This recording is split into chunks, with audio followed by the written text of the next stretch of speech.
今ホテルチェックインしました。韓国のトランジットで泊まるホテルはこれです。カプチーノホテルっていうホテルを今回取りました。でパリで疲れちゃったんでよく寝たいなと思って、この部屋すっごい大きいのでベッドが良さそうです。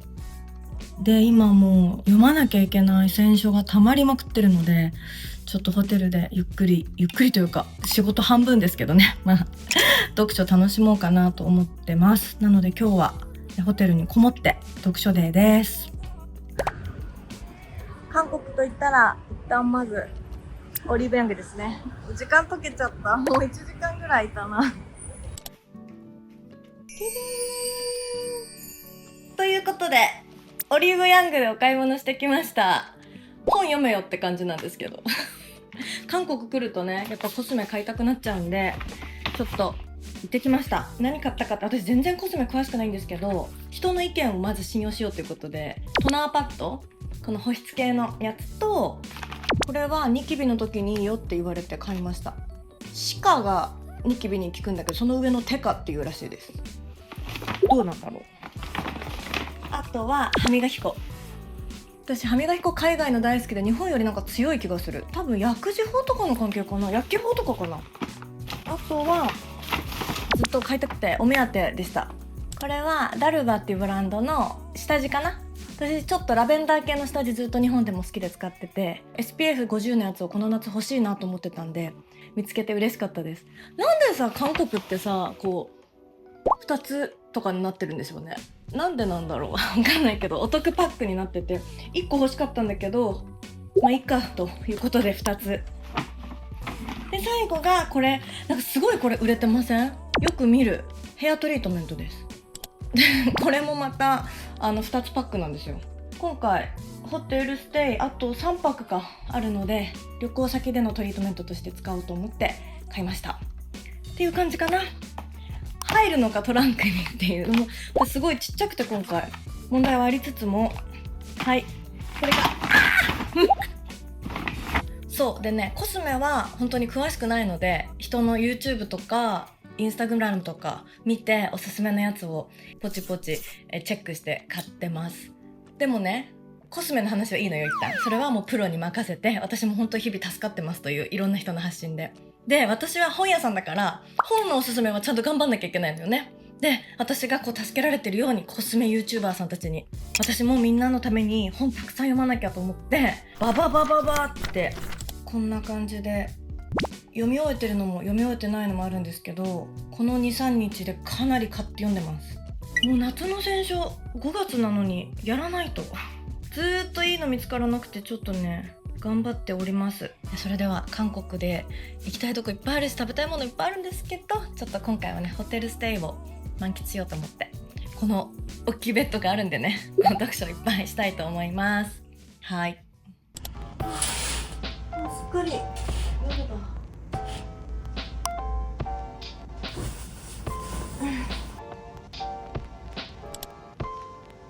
いただきます。そして読みます。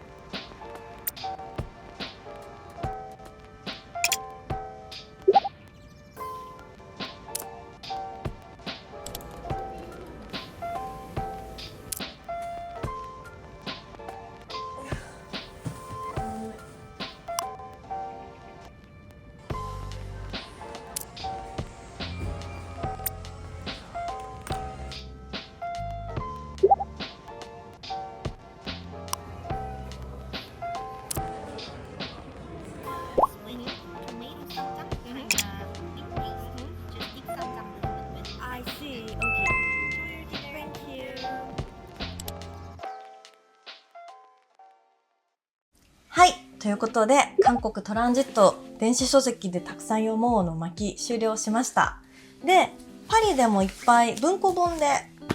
10冊以上持ってきてたので、4月と5月上旬で触れた20冊強の作品の中から特に良かったなと思う作品をかいつまんで今日はご紹介していこうかなと思います。どんなのが多かったかな。結構重いのもあれば、まあでもいろいろありましたね。三島由紀夫とかも初めて読んだしね。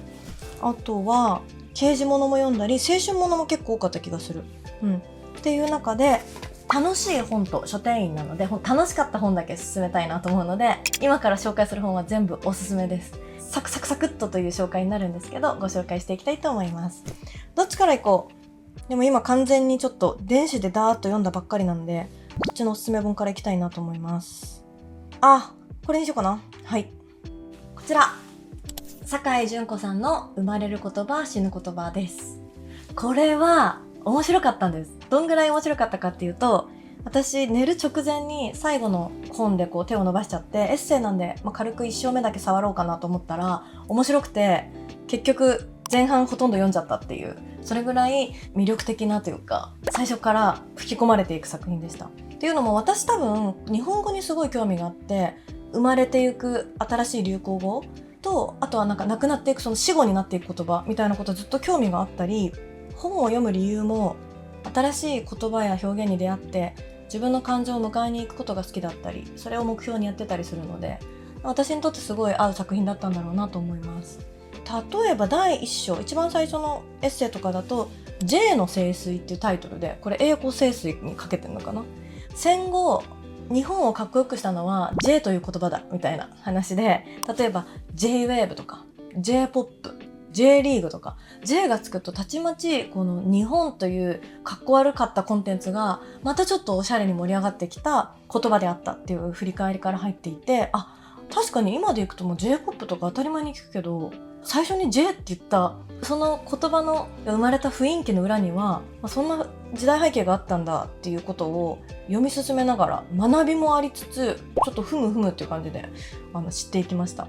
でそこから例えば今って退社とか脱退とか、あと解雇とかわかんない、その辞めるって言葉を全部卒業っていう言葉にするよねっていう、卒業からの卒業っていう章もあったりして、これも面白かったです。日本人は本当に何かを言っているようで言ってない便利な柔らかい言葉にどんどん逃げていく風潮があるっていうのをシニカルに批判じゃないけど、指摘していて、それも酒井純子さん面白いなと思いました。あとは陰キャネクラの違いとか、私もこれ考えたことあったんですよ。リア充非リア、あと陰キャ陽キャネアカネクラ、そう対比を、人間性を二分割にする言葉って日本でどんどん出てきてて、で今だとやっぱあれか、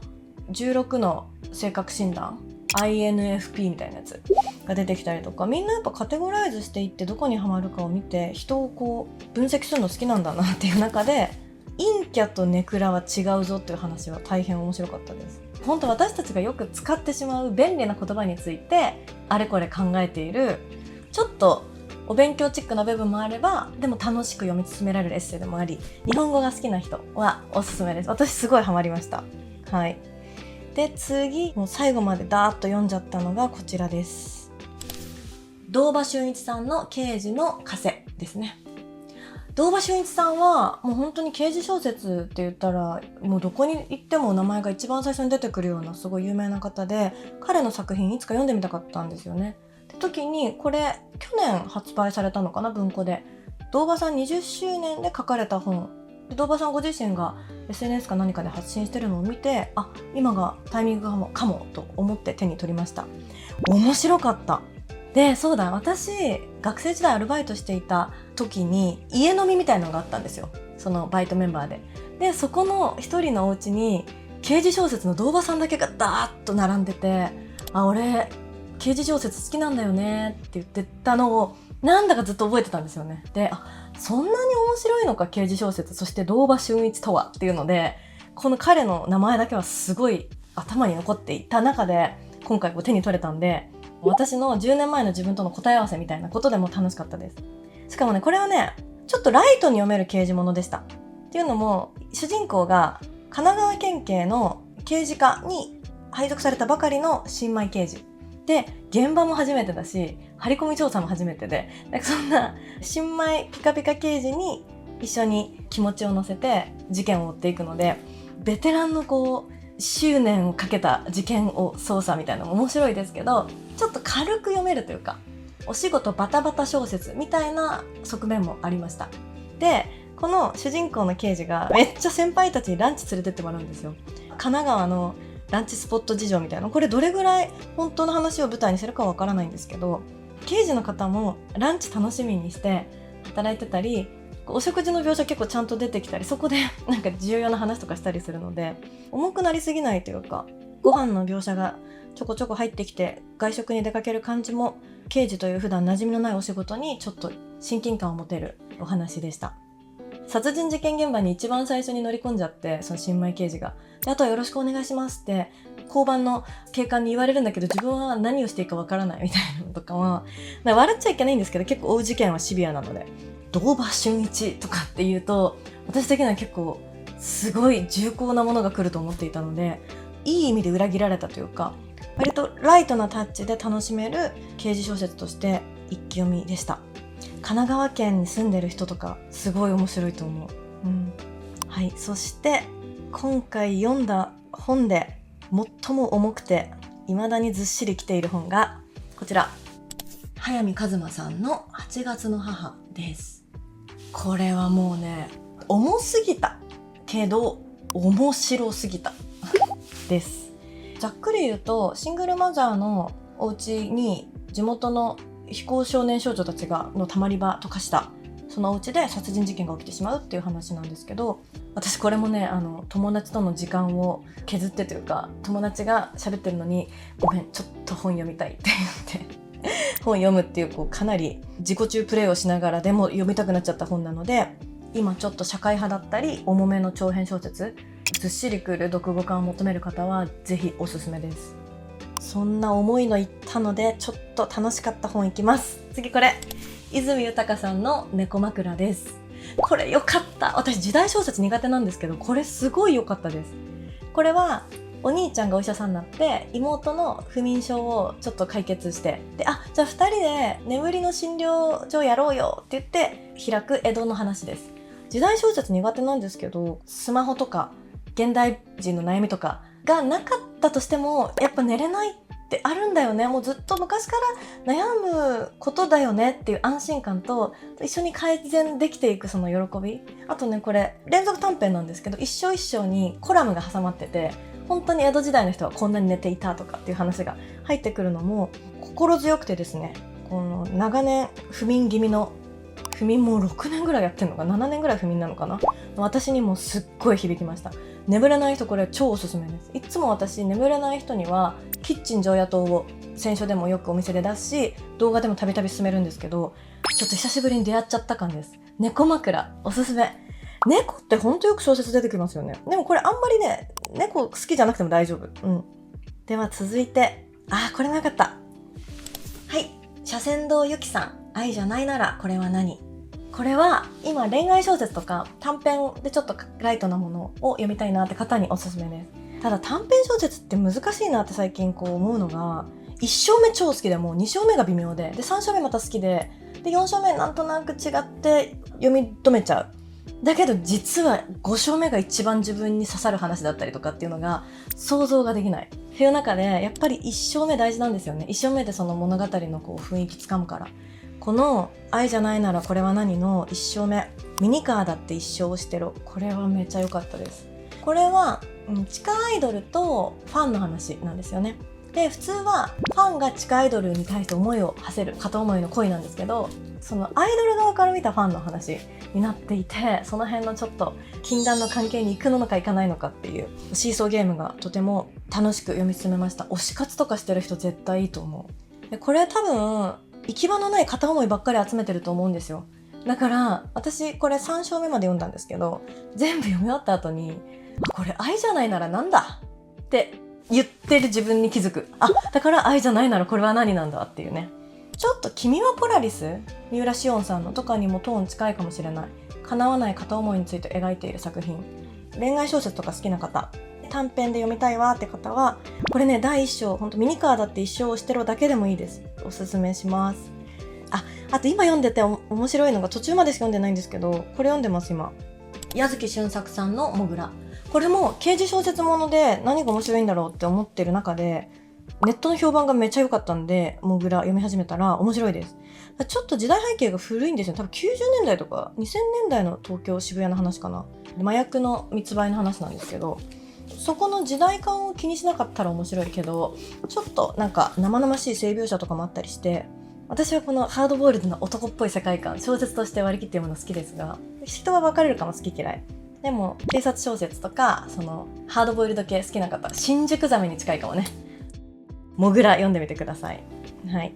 電子今回結構当たり多かったです。私こんなに勧められると思わなかったな、動画で。最後かなこれ。早朝始発の殺風景。これは青崎優吾さん、青春短編集かなです。でこれ第1章目が表題作です。青春始発の殺風景。これが良かった。これは良かった。ミステリーを短編で解決するのってみたいなちょっと物足りなさを感じることがある中で、この始発で出会った同じ高校の同級生同士の会話だけでこんなに楽しませてくれるとはっていうね。青春小説ってよりもこの会話劇としてこれ舞台とかでやったら面白いんだろうなって思って読み終えました。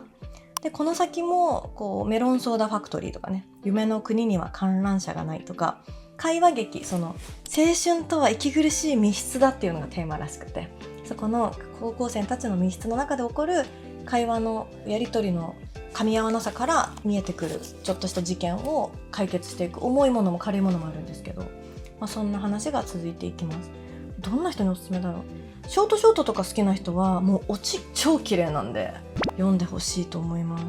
短編がねこんなに当たると思わなくて、その愛じゃないならも早朝始発の殺風景もどっちも良かったんですよ。でもどっちも第一章が良すぎてやっぱりちょっと失速しちゃうっていう私の中の感情はあるから、短編なんてもういっぱい買っていっぱい読めばいいと思いましたやっぱ本は読量を目指さなくていいという私の勝手な意見があるので、この2つの第一章に出会えただけですごい幸せです。ちょっと電子で刺さったのはそんな感じでした。続いてパリに持ち込んでいた文庫本の中からちょっとガガガッと5作品紹介していきたいと思います。まず1作品目、池澤夏樹さんのスティルライフです。これは池澤夏樹さんが何かの本の解説を書かれてて、その文章がすごい好きで彼の本を読みたくなって代表作を手に取ってみました。これは中央公論新人賞も芥川賞も取っているかなり昔の作品です。1991年初版ですって。でこの中編2作入ってるんですよね。スティルライフとヤーチャイカ。スティルライフがあまりに良くてもう人に勧めたいと思いながら、ヤーチャイカもこう鼻息荒く読み始めたんですけど、これめっちゃいい匂いする。文庫電子より文庫の方が絶対いいよねでこれヤーチャイカはちょっと世界観入り込みずファンタジーすぎたんで勧められないんですけど、私の知識が追いつかず。スティルライフは美しかった。私が読書をする意味って新しい表現とか美しい言葉に出会ったり、知らない感情を追体験させてもらうために読んでる節があるんですけど、スティルライフで描かれている雪の描写が出会ったことないぐらい素敵で息止まりました。息止まって顔近づけちゃったから口紅の跡がついてるっていうのを今見つけました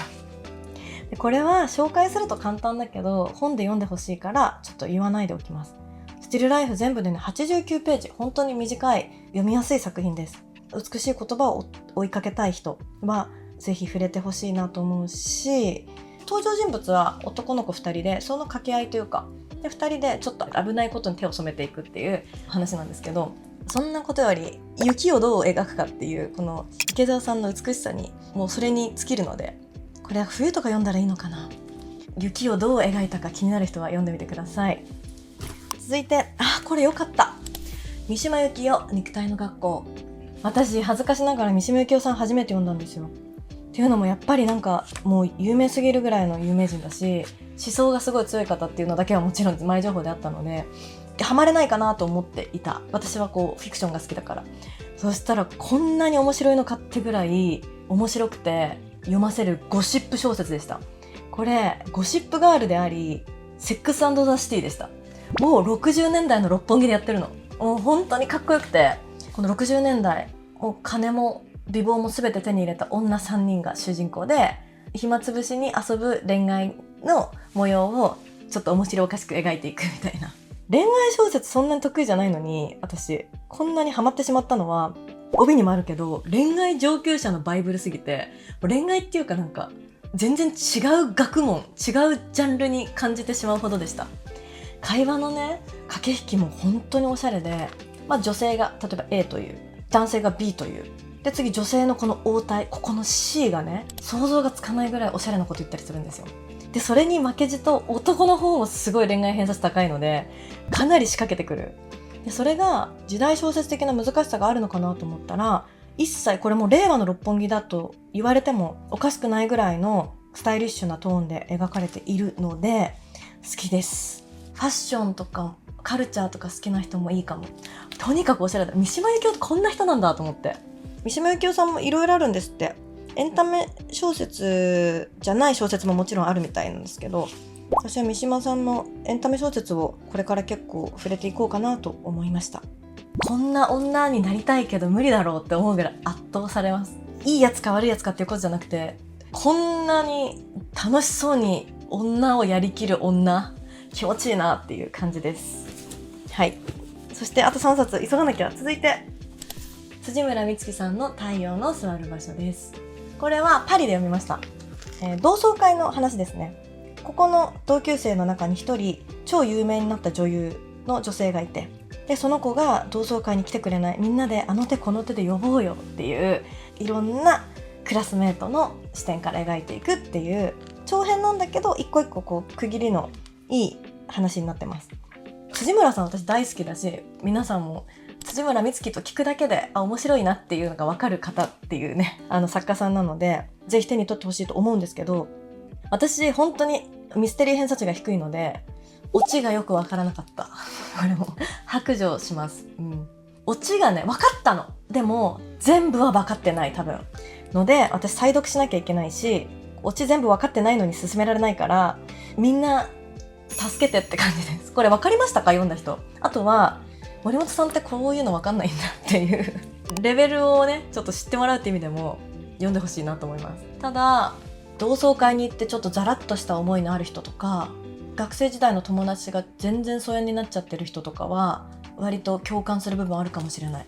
その女優として大成したかつての同級生京子さんって言うんですけど、京子さんが全然同窓会行かないんですよ。で他のメンバーはみんなよく集まってて、なんで京子来ないね京子来ないねって話すんですけど、その中で京子さんの方に割と気持ち入っちゃいましたね。私も全然同窓会とか行ってうちの高校ないんじゃないかな、やってんのかな分かんないけど、いやもう忙しすぎて毎日が、学生時代の友達もほんと数えるほどしか今残っていない中で、でもそれでも幸せだしいいんですけど、自分の高校時代をちょっと振り返る一冊でした。そして結末がわからない自分の偏差値の低さを改めて知る一冊でした。それなのに進めるんです、面白かったって。だからそういう矛盾も含めて読んでほしいです。辻村美月さん。はい。あと2冊、こちらブレイディ・ミカコさんの僕はイエローでホワイトでちょっとブルー2ですね。これはご褒美として読みました。なぜなら1がめちゃくちゃ面白かったから2も面白いって分かってた。読んだら本当に面白かった。ブレイディさんはこの息子さんがね、いつかママ僕のこと書かないでって言うまで書き続けてほしい。もう3も4も5ももう読みたいし、彼女はもう私の大人になってからの心の知歴公民の先生ですね。本当に世界を私たちの目線に見せてくれる。彼女が本を書き続けてくださることに感謝しかないです。ブレイディ・ミカコさんに誰か伝えてください。生かされてますともう本当に素晴らしい作家さん、エッセイストさんだと思います。1から読んだ方がいいかな。1読んで面白かった人、だいたい2って失速するじゃないですか。私結構2の方が好きだったかも。少年が大きくなってて目線近くなってくる感じが。であとキャラクターつかめてるから、ちょっと横からボソっていうイギリス人のお父さんの意見とかも結構いいこと言うじゃんみたいないつも余計なこと言うお父さんなんですけど、なので1読んだ人はぜひ2をって思うし、今ちょっと何か新しい勉強的なこと、知識を欲してる人はブレイディさんの僕家1から行ってみてほしいです。学ぶってことは本当に唯一の私たちの武器になって老いないので、学びは。だからやっぱ35歳ですけど、私今もうこっからシワもたるみも増え、下っ腹とかもどんどん出てきてるなとか体とかね、見た目はいろいろ感じるけど、中身はもうどんどん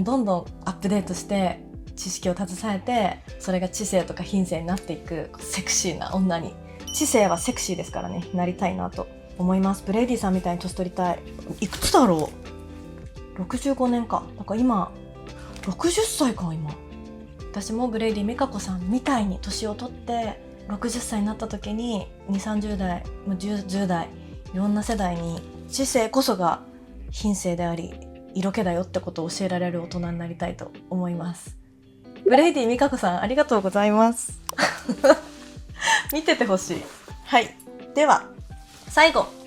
これパリの Vlog でも紹介しましたね。水槽の中、畑野智美さんです。畑野智美さんも私大好き。なんか作品全部好きかも。今まで手にしたの。神様を待っているからハマって、そっから大人になったらもう読んだり、これも良かったです。水槽の中は高校2年生の男女4人組の1年間を追いかけた成長譚。恋愛とも友情とも取れる微妙な距離感を絶妙に描いていて、海辺の高校なんですよ。水族館行ったりとか、